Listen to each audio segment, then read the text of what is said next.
여성 지지자들은 네. 더불어민주당의 자산이면서 부담입니다. 소위 팬덤 정치라고 하죠. 네. 의원들한테 막 문자 폭탄 보내고 이렇게 검수한박해라, 이재명을 지켜라. 근데 그러면 제대로 된 정치의 영역이 작동이 안 되고 개의 정치가 위축되고 대화 타임이 민주주의가 있어야 돼. 위축됩니다. 맞아요. 지금 이제 국회에서 가장 핫한 이슈가 된 게 검수완박 법안인데 예, 예. 이거를 민주당이 정말 추진하겠다 해서 검찰 수사권을 완전히 박탈하겠다라고 얘기를 하고 있는데 처음에는 저희도 그냥 하는 말인가 했는데 이제는 정말 본격적으로 하겠다는 태세인 것 같아요. 양양자 의원의 사보임까지 하는 걸 보니 근데 국민들이 볼 때는 저걸 왜 지금 꼭 저렇게 해야 되는 건가라는 의문을 지금 품고 있어요.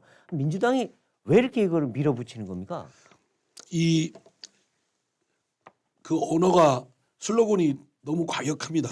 검수완박, 검찰의 수사권을 완전히 박탈한다. 박탈한다. 그러니까 좀 듣기에 따라서는 거부감도 있을 수 있고 네, 좀 저항감도 있을 수 있고 네, 물론 이제 그걸 주장하는 분들은 검찰에 대한 수사 공정 불공정성 네, 또는 제멋대로의 역장수 맘대로. 맘대로 하는 네. 그런 거에 대해서 이제 반감을 갖고 그 주장을 네. 하는 건데 사실은 검수완박보다는 검찰과 경찰 네, 수사기구들의 그 권한과 그런 지위 네. 또는 상호관계를 재조정하자. 네, 그 근본 기조는 그 수사 파트와 네, 수사 역할과 기소하는 거를 네, 분리시키자. 네, 이런 걸 이제 오랫동안 네, 저희 민주당에서는 주장을 해왔고 네, 그 노력을 해왔습니다. 네, 뭐 검수완박이 갑자기 한 건 아니고 네, 다만 이제 검수완박이라는 슬로건은 저는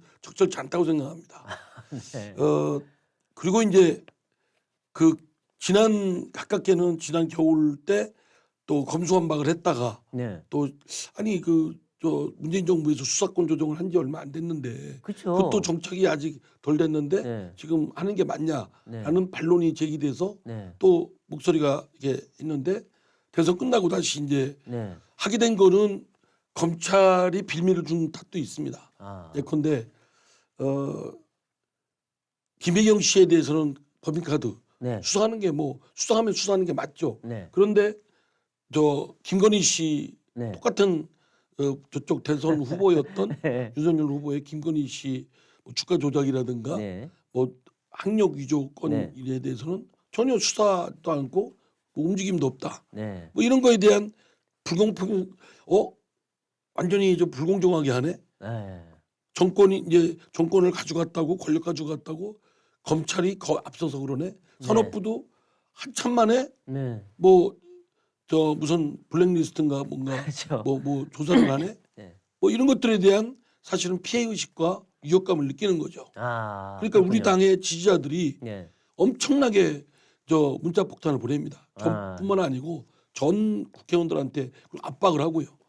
이번에 만약에 이제 검수완박 검찰의 수사권을 박탈하는 법안을 네, 그 문재인 대통령 임기 내에 하지 못하면 네, 저 윤석열 정부가 들었으면 거부권 행사할 테고 네. 영원히 그러면 안 된다. 아, 그러니까 이참에 네, 다소 좀 거칠더라도 해야 네, 검찰 개혁을 완수할 수 있다. 네. 이런 논리인데 네, 어쨌든 한편에서는 국민적 공감대를 구축하는 데는 아직은 설익었다는 네. 점은 저도 인정합니다. 네, 네. 많은 분들이 왜 도대체 뭐야 검수완박이 그리고 왜 하는 거야 지금 네. 심지어는 캥기는 거 있어? 이렇게 이야기하는 분들도 그러니까 많은 있고요. 분들이 혹시나 문재인 정권에 어떤 쌓였던 숨어있던 비리 또는 이 이재명 후보에 그동안 나왔던 온갖 의혹들 이것들 수사 못하게 하려고 그런 거 아니냐 결국 예, 방탄용 아니냐 이런 얘기를 해요 또. 예, 그 얘기를 저도 듣고 그래서 사실은 그 전부터 주장을 해왔던 건데 네, 그리고 검사라는 제도는 원래 네, 법치국가의 대리인이라는 말이 있듯이 네, 네. 인권 보장을 위한 제도로서 출범하게 된 겁니다. 네, 그렇죠. 원래. 그러니까 검사가 수사를 위한 기구로보다는 네, 인권 보장, 그러니까 네. 경찰의 수사권, 수사기구의 네. 수사를 오남용이 있기 때문에 이를 법률적으로 무장된 네. 인물이 인권 보장을 하기 위한 거로 출범을 했는데 이게 이제 전체주의나 나치 그다음에 군국주의를 거치면서 권한이 집중이 됐죠. 아. 그리고 그러다 보니까 세계에서 제일 집중된 오늘날의 검찰이 됐고 네. 이제 수사권을 조정을 하면서 이제 검찰이 모든 수사를 할 수 있는 것은 아니고 네. 6대 범죄에 한해서만 수사할 수 있도록 네. 그리고 경찰은 6대 범죄든 일반 다른 범죄든 다 할 수 있고 네. 그러니까 사실은 6대 범죄를 검찰이 수사를 못하게 하더라도 네. 그 수사권이 어디로 날아가 버리는 게 아니라 어떤 분들은 네. 그럼 누가 하냐 이렇게 생각하는데 그거는 경찰이 이제 하는 거죠. 네. 하는데 만약에 이제 경찰의 역량이나 뭐 등등이 좀 그리고 경찰의 비대화 네. 이런 걸로 인한 공룡화를 걱정하는 분들 때문에 네. 미국의 FBI처럼 네. 수사만 전문으로 하는 중앙기구가 만들어지면은 아. 검찰의 일부 검사와 수사를 잘하는 네. 검사와 수사 요원들 네. 그리고 기존의 경찰에서 수사를 맡았던 네. 사람들이 합성해서 FBI 같은 중앙 수사기구를 만드는 거죠. 네. 그거는 기존의 경찰 조직과 예방 경찰 기능을 맡고 있는 그 기능과는 차단돼야 됩니다. 아. 정보 바탕하고도 차단돼야 되고 별도의 수사만 하는 기구가 이제 출범되도록 하면 되겠죠. 아, 근데 그거는 굉장히 방대한 작업인 것 같은데요. 그렇죠. 아, 이제 하루아침에 하는 게 아닌 것 같은데요. 예, 이제 그런 거를 사실은 이제 제가 볼 때는 그 지금의 국민의힘의 그 권선동 네. 저 지금 원내대표죠. 네. 또 뭐 구체적인 내용은 조금 다를지언정 기본적인 기조는 그런 시각을 갖고 있습니다. 그러면 저는 네. 여야 간의 타협의 여지가 있다고 봅니다. 아, 네. 그래서 지금이라도 네. 여야 간의 원내대표끼리 좀 진솔하게 얘기를 해서 네. 검찰 개혁을 어느 정도 진전시키고 네. 그리고 검찰이 너무 초집중되어 있는 거를 좀 분화해서 네. 제대로 합리적인 기구로 만들고 네. 그리고 그렇게 수사기구를 일정하게 국민을 위한 오남용이 되지 않도록 네. 통제하는 네. 그런 설계를 한번 해보자. 네. 전문가들하고 네. 같이 이렇게 합의를 이루면 네. 지금 뭐 이렇게 막 더불어민주당에서 막 밀어붙이듯이 네. 이거는 또 좀 슬로우 이렇게 갈 수 있을 것이다라는 생각이 듭니다. 네, 그렇죠. 한번 그러니까 여야 간의 원내대표끼리 서로 공방만 하지 말고 네. 진지하게 한번 의논을 좀 얘기해보라. 했으면 좋겠어요. 아, 네. 가능하다고 봅니다. 네. 근데 이제 작년에 보면 검사와 완박을 한번 또 추진했었어요. 그러다 네. 보니까 윤석열 전 총장이 총장 사퇴하고 나왔잖아요. 그러나 대통령이 됐어요. 그렇다면 국민의 뜻은 검수완박 이런 거 하지 말고 좀 민주당도 좀 합리적으로 하라는 지금 어떻게 심판을 받은 거 아니겠어요? 근데 대선이 끝났는데 바로 이러니까 또 지방선거 얼마 안 남았는데 이렇게 밀어붙이면 민주당이 또 손해 보는 거 아닌가 이런 생각 들어요. 민주당 내부에서는 그런 걸 걱정하는 네, 목소리가 있죠. 그렇죠.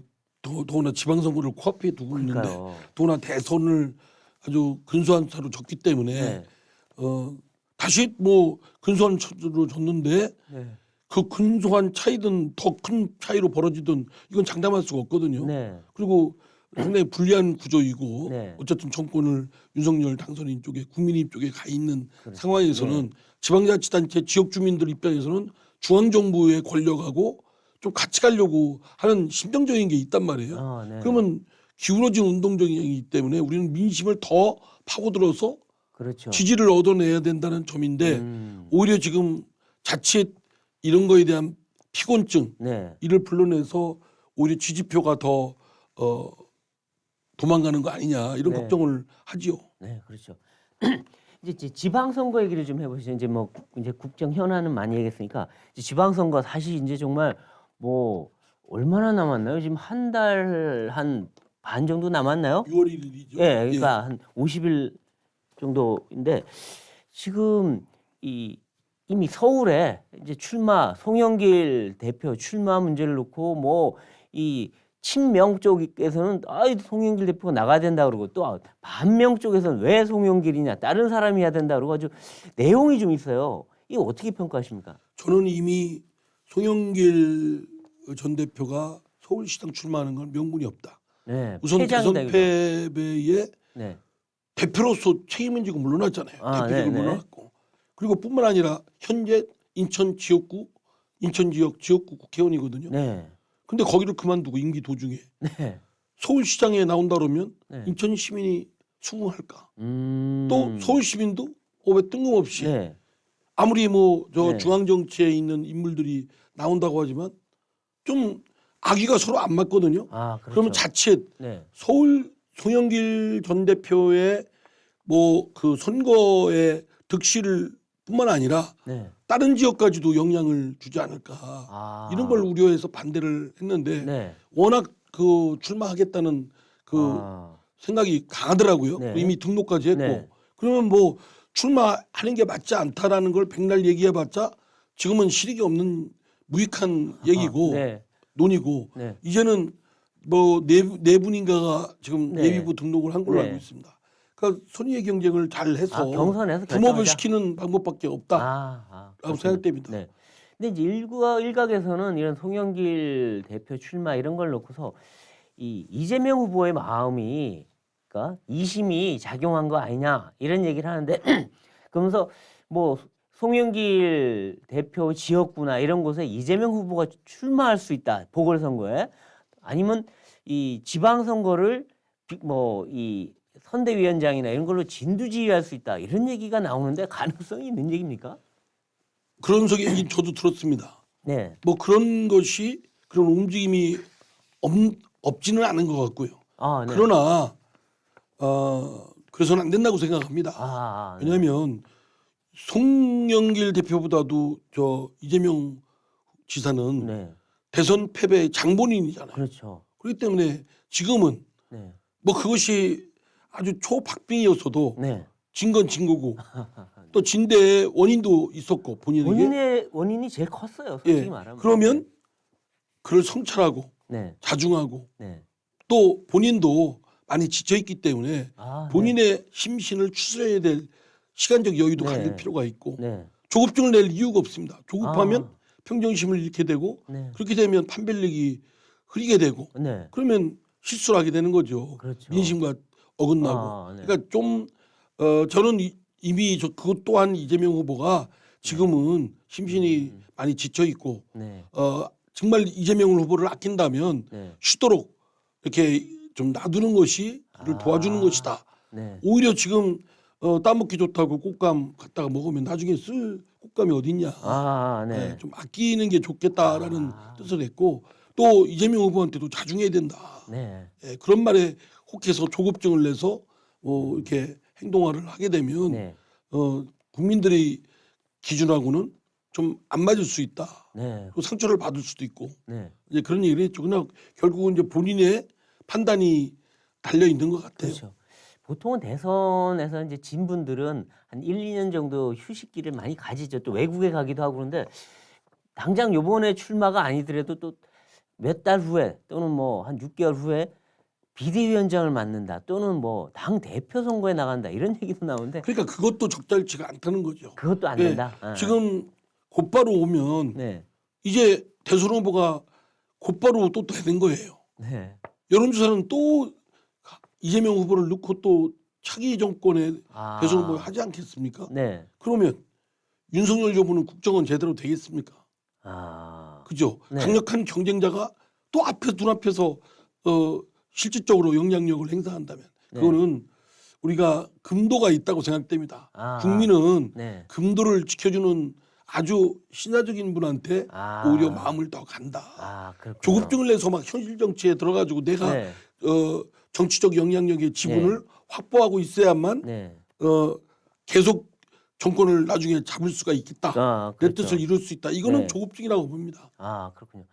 지금 보면 당의 운영이 아무래도 그 이재명 후보와 좀 가까웠던 분들이 원내대표도 하고 그분들이 이제 주도권을 좀 잡아가고 있는 모습인데 더군다나 이재명 후보 지지자들이 문자 폭탄을 막 보내고 이거 검수한박을 해라 이재명을 지켜라 막 이렇게 하는데 이 좀 그 지지층이나 아니면 이재명 후보와 가까웠던 의원들이 너무 좀 앞서서 나가는 거 아닌가 이런 생각도 좀 들어요. 당연하죠. 네. 문자폭탄 보내는 강성당원들 또 그런 열성 지지자들은 네. 더불어민주당의 자산이면서 네. 부담입니다. 또 그 소위 팬덤 정치라고 하죠. 네. 그 팬덤은 그걸 갖고 있는 정치인한테는 하나의 자산이기도 하지만 네. 또 하나의 부담이기도 합니다. 그렇죠. 예, 네. 뭐가 숙고하고 네. 협상하고 이런 정치를 상대를 보고 해야 되는데 네. 상대를 보고 하는 게 아니라 자기들 지지자들만 보고 하거든요. 그럼 정치의 영역이 없어져 버리는 거죠. 아, 정치라는 그렇죠. 것이 지지자들한테만 하는 게 아니라 네. 상대하고 반대의 생각을 갖고 있는 분들하고 또 의견을 달리하는 분하고 이 접합점을 계속 마련해야 되는데 네. 그런 기회가 없어지지 않겠습니까? 그렇죠. 그리고 대의민주주의의 아주 위협입니다. 아, 지금 의원들한테 막 문자 폭탄 보내고 이렇게 검수한박해라 또는 이재명을 지켜라 이런 거 하니까 네. 의원들이 독자적인 숙고의 시간이나 또는 아. 반대파와의 협의 네. 이런 거를 할 기회가 없어지는 그렇죠. 겁니다. 그냥 막 압박하고 네. 안 하면 낙선운동하고 네. 그러면 정치인으로서는 현실 정치인으로서는 낙선운동하면 뜨끔하죠. 그렇죠. 예, 표를 더 준다고 하면 모르겠는데 너 떨어뜨린다 그러면 흠칫하지 않겠습니까? 그렇죠. 다 거기에 위협감을 느끼는 게 사실입니다. 그렇죠. 네. 크고 작고 간에. 네. 그러면 제대로 된 정치의 영역이 그렇죠. 작동이 안 되고 맞아요. 대의 정치가 위축되고 대화 타임이 민주주의가 있어야 돼요. 네. 위축됩니다. 맞아요. 네. 그렇기 때문에 이 맹종 그리고 이제 이런 팬덤은 맹종이거든요. 네. 성역화하고 네. 아. 그리고 저 일색이고 네. 다른 색은 허용 안 합니다. 맞아요. 맞아요. 저한테도 막 문자 폭탄하면서 너는 국힘으로 가라. 너 같은 사람은 뭐 이런 얘기입니다. 아이고, 야, 그래서 참. 아니 이견도 내가 제시를 못하냐? 그러니까요. 당신하고 나하고 이견이 있다. 네. 그럼 얘기를 해보자. 당연히 그러면 얘고 누가 의견이 맞고 막 적절한가를 하면 모르는데 네가 의견이 다르기 때문에 네. 너는 국힘으로 가라. 이것처럼 반민주적인 게 어디냐? 맞습니다. 예, 저는 아. 그래서는 안 된다고 생각합니다.